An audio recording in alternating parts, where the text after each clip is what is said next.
Évangile de Jésus-Christ selon saint Jean, chapitre 2, les versets 1 à 12.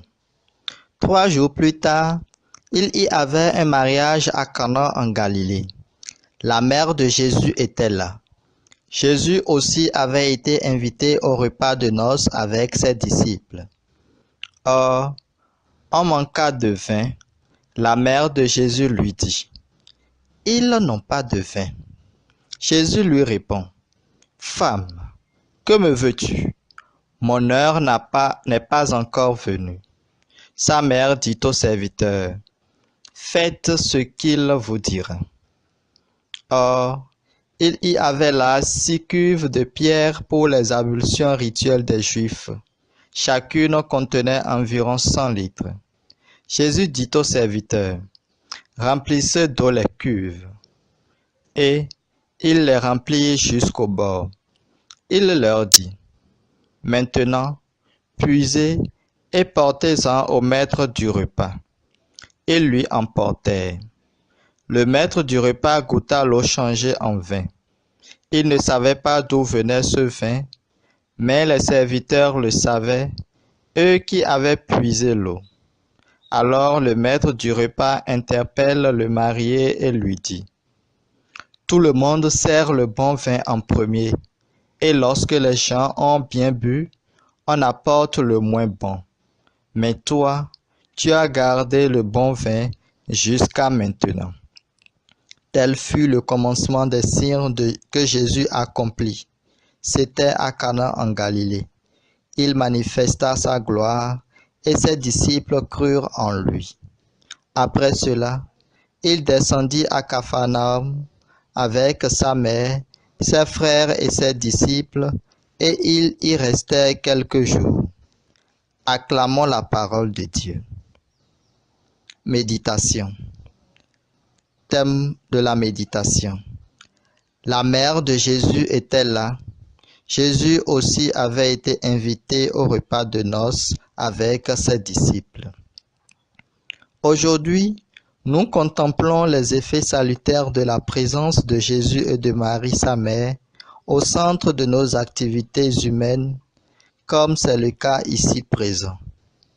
3 jours plus tard, il y avait un mariage à Cana en Galilée. La mère de Jésus était là. Jésus aussi avait été invité au repas de noces avec ses disciples. Jean 2, les versets 1 et 2.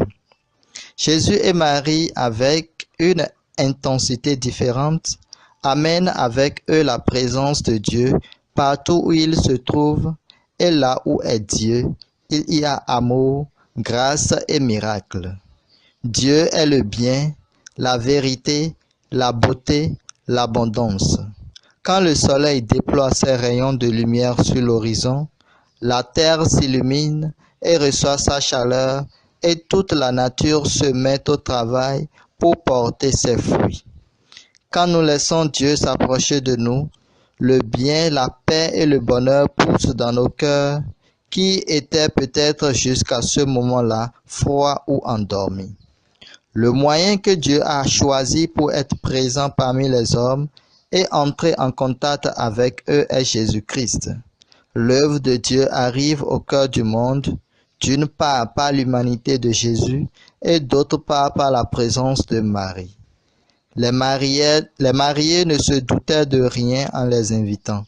Cette invitation correspondait probablement à un lien quelconque d'amitié ou parenté. À ce moment-là, Jésus n'avait fait aucun miracle, donc il était inconnu. Jésus a accepté cette invitation car il est favorable aux relations humaines principales et sincères, et il s'est senti attiré par l'honnêteté et la bonne disposition de cette famille. Ainsi, Jésus a fait que Dieu soit présent dans cette fête familiale.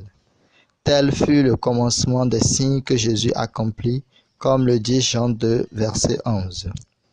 C'était à Cana en Galilée que Jésus commença ses signes prodigieux, et là que le Messie a ouvert le cœur de ses disciples à la foi grâce à l'intervention de Marie, la première chrétienne, comme l'appelle Jean-Paul II. Rapprochons-nous, nous aussi, de l'humanité du Christ en essayant de connaître et aimer de manière progressive et de plus en plus son parcours humain, en écoutant ses paroles, en grandissant dans la foi et la confiance jusqu'à ce qu'on voit en lui le visage du Père. Méditation proposée par l'abbé Henrique.